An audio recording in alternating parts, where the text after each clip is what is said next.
morning. It's a Wednesday. We're May 6th. Chill out just a moment. Just take a little bit of a breath.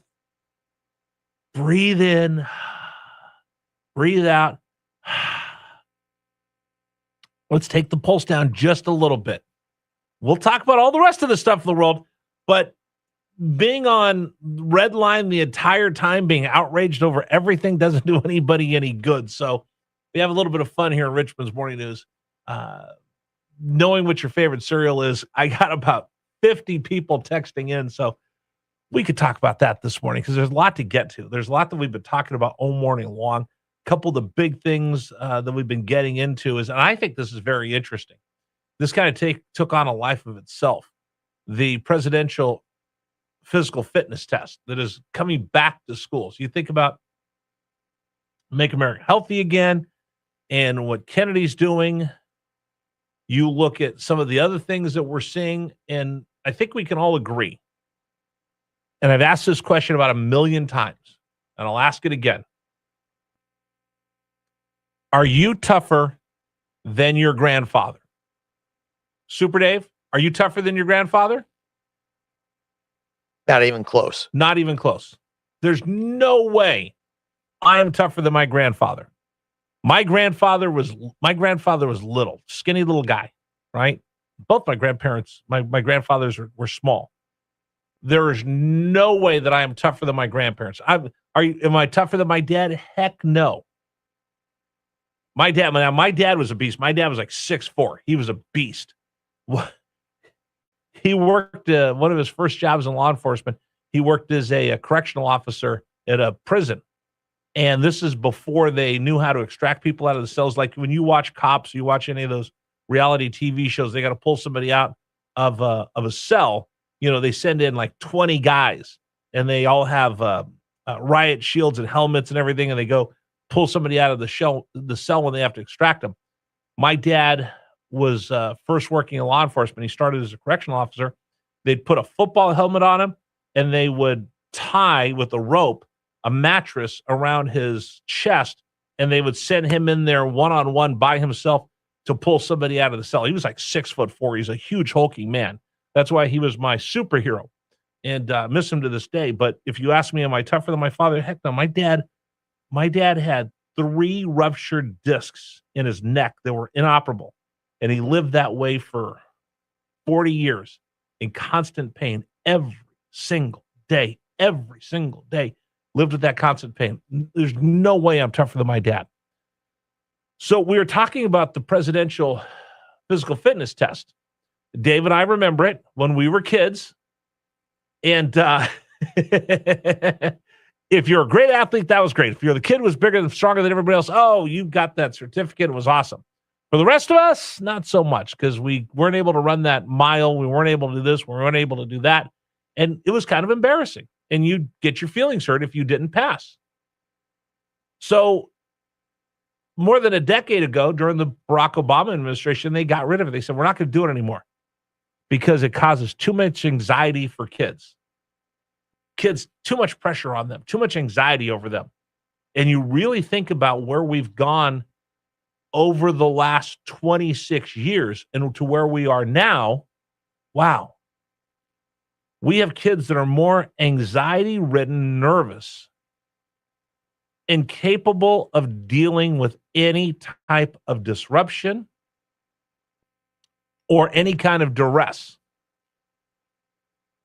And now you look at where we are. We got kids wearing pajamas. We've lowered the standards instead of asking them to raise their standards. That was the whole thing about the presidential physical fitness test. If I didn't do well enough, I was going to get tested next semester, so I better work harder to raise my level up to where it needs to be. But now we've got rid of all the standards. We've lowered them, and look what we've gotten. Kids that are completely anxiety-ridden and unable to deal with overcoming things. So if you want to comment on that, 833-804-1140. Okay, real quick, I do want to point something out. Coming up, there is a hot air balloon festival. So my son went to, in all the schools he's gone to, he went to the University of New Mexico for a bit on an ROTC scholarship. And they have this beautiful hot air balloon festival that brings in people and tons of money, tons of tourists coming in to see these beautiful hot air balloons. It's really rather amazing what they do in Albuquerque, New Mexico. We have one that's coming up here in Central Virginia, and Jeremy's joining us right now. I want to make sure I get his last name correct. Kowaterski joining us to talk about the hot air balloon festival that we're going to have here in Central Virginia. He's our guest here on News Radio WRVA. Jeremy, good morning. Good morning. Thanks for having me. Absolutely. Okay, so I've been to the Albuquerque Hot Air Balloon Festival. It's absolutely gorgeous. It's a great big party, lots of fun. It's actually beautiful to see. Can we replicate something to that magnitude here one day in Central Virginia? Well, I wish. Keep in mind, you got thousands of miles of desert in Albuquerque. Yeah. To fly these balloons in, that is a challenge. But this is Central Virginia. We're better than Albuquerque. What can we do? There's no argument for me on that part of it. But that being said, balloons take a lot of room up. We're going to have between 8 and 10 hot air balloons here. Albuquerque, you might see 1,000. I mean, it's just a massive difference. 8 or 10 will take up about 15 acres of green space. Really? So we need nice grass. Right, correct. Yeah, I guess you're right. I guess you're right. Yeah. Balloons, how much room that would take? It's just insane how big Albuquerque is. Well, we're going to have a great. Spend a week there and never see everything. So we're going to have a great one. 100%. Nice thing about what we do is we bring it to you, right? You don't have to fly to Albuquerque, pay overpriced costs for a hotel, and then possibly hope to fly, maybe, if you can get a slot and the weather cooperates.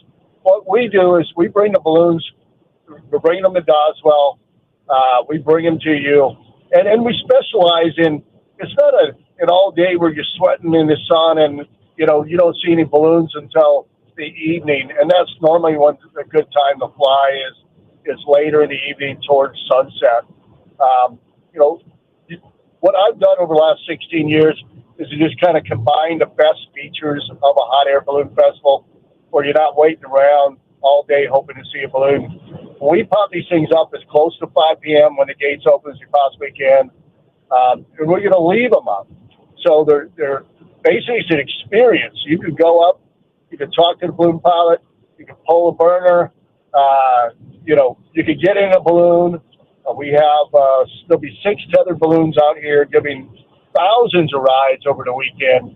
And that's a big difference than what you would normally see at a hot air balloon festival where you'll be lucky if they do 100 rides all weekend long, simply because you only put a couple people in each basket. Right. You can imagine that, that's very difficult to give. So if how you come high, out there with your whole family, your chance of getting a ride in a balloon at a normal festival are very rare. How high will they go up?